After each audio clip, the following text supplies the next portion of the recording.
Hi, it's Chris from Lakes Meadery. Today we are going to be making a traditional mead with ivy blossom honey. So let's get started.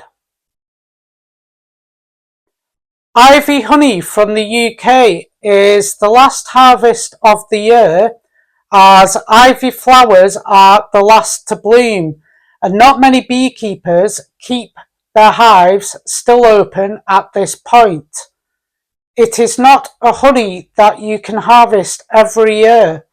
It depends on how much pollen bees are bringing in at this time of year, making it quite a rare honey to get hold of. It has quite strong floral notes, intensely malty, with strong herbal, slightly menthol or eucalyptus notes, with a warm, lingering, slightly bitter, almost spicy. It is not overly sweet and is characterized by a thick, creamy or crumbly texture that sets very quickly.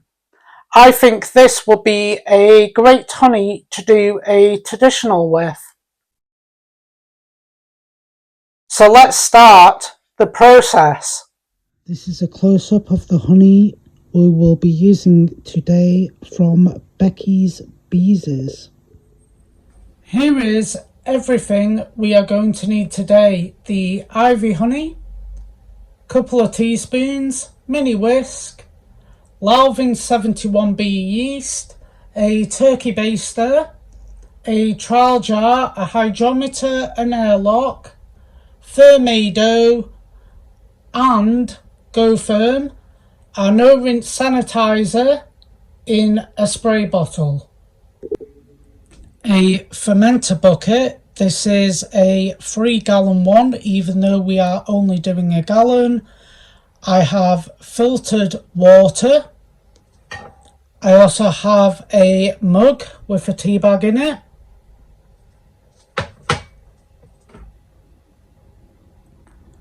And another mug, which we will use later on.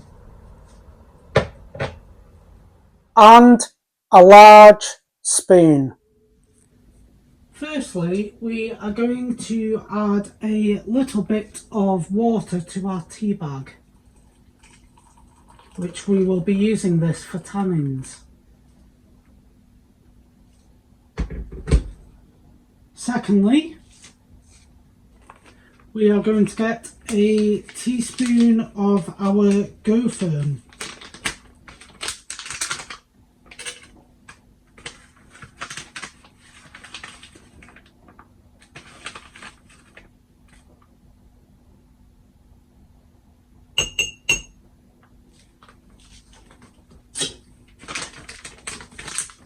And then we will add our yeast.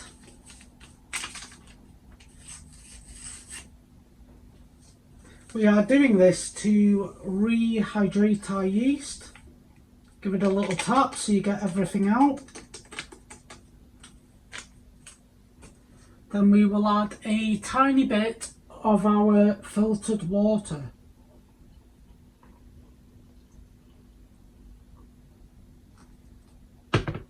And then we will use our mini whisk. Let's get it all stirred up and incorporated. Try to get as little lumps as possible, although there will be a little few, but it doesn't matter because this is just the Go Firm. And when it is added, it will all break up. So we leave these and we will push them to the back to come back to them later. Now we are going to add our honey.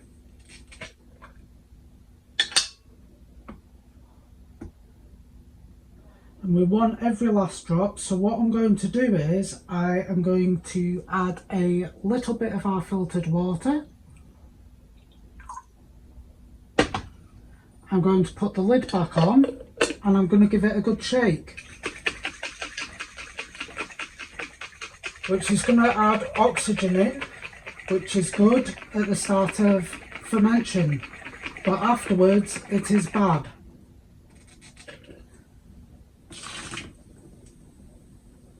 So I've got everything out of that one.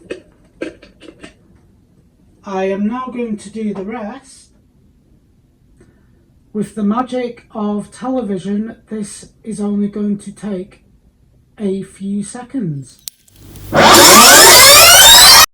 Just a quick note. Oxygen is important at the beginning of fermentation for the yeast to help them build a strong colony. But after alcohol is present, oxygen is bad and you want to avoid this at all costs. You may also notice that I am doing 6 litres today, which is over a gallon, but once fermentation has completed and we rack it, then we clear it, we will lose some of the mead. So therefore we will have a full gallon at the end to bottle. Now I have removed the tea bags, and now we will add the black tea in as well.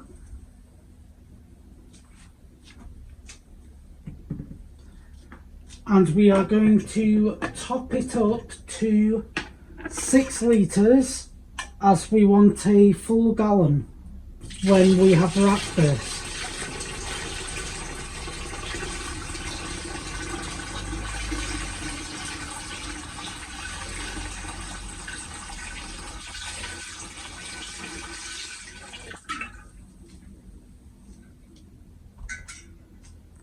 Now we will give it a good stir to incorporate everything. When you think you're done, keep going for a couple more minutes, just to make sure that everything has incorporated.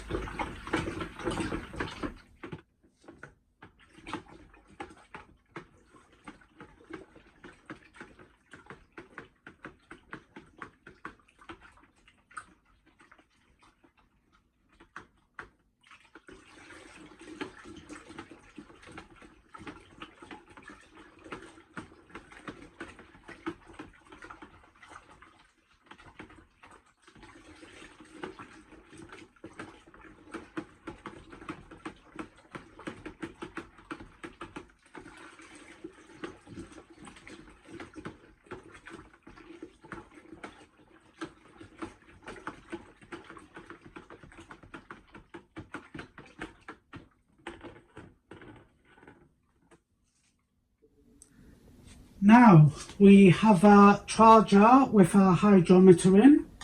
It has been sanitised with the no rinse sanitizer. We will get our turkey baster, and now we will take a sample.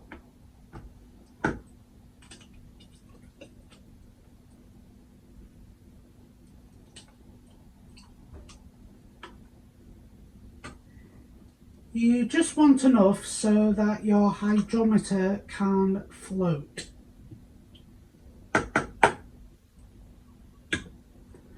So it doesn't catch, we'll just give it a quick spin.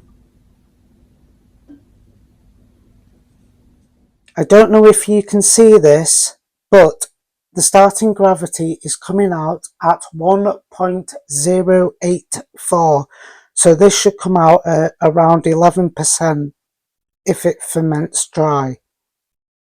Now, because everything has been sanitised, we can pour our sample back in. And now we will add our yeast that has been hydrated. So in that goes. Got every last bit out of that. And now at this point, I'm going to get my ferment dough.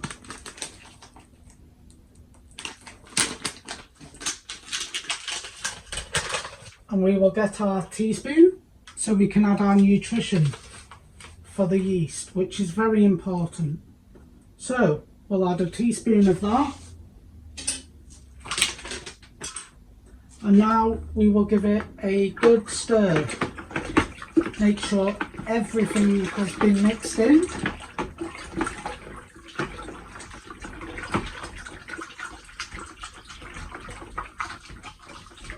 There will be a couple of little lumps, but that does not matter because the yeast will get to them and they will break down with the fermentation. So now we'll get rid of this. And now we will put the lid on.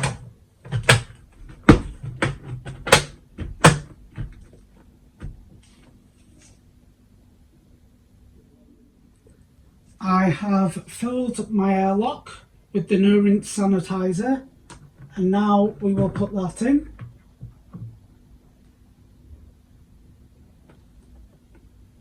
And now we will wait for it to start fermenting. I will get back to you when there's an update. A quick update: after adding the yeast, 2 hours later it has started fermenting. 24 hours after adding the yeast, and now it is fermenting rapidly. Thanks for watching. I will be back with you in a few weeks or so with an update on how the mead is getting on. Please subscribe. It helps the channel grow and for me to do more videos for you to watch. Thanks for watching. I will see you all again soon.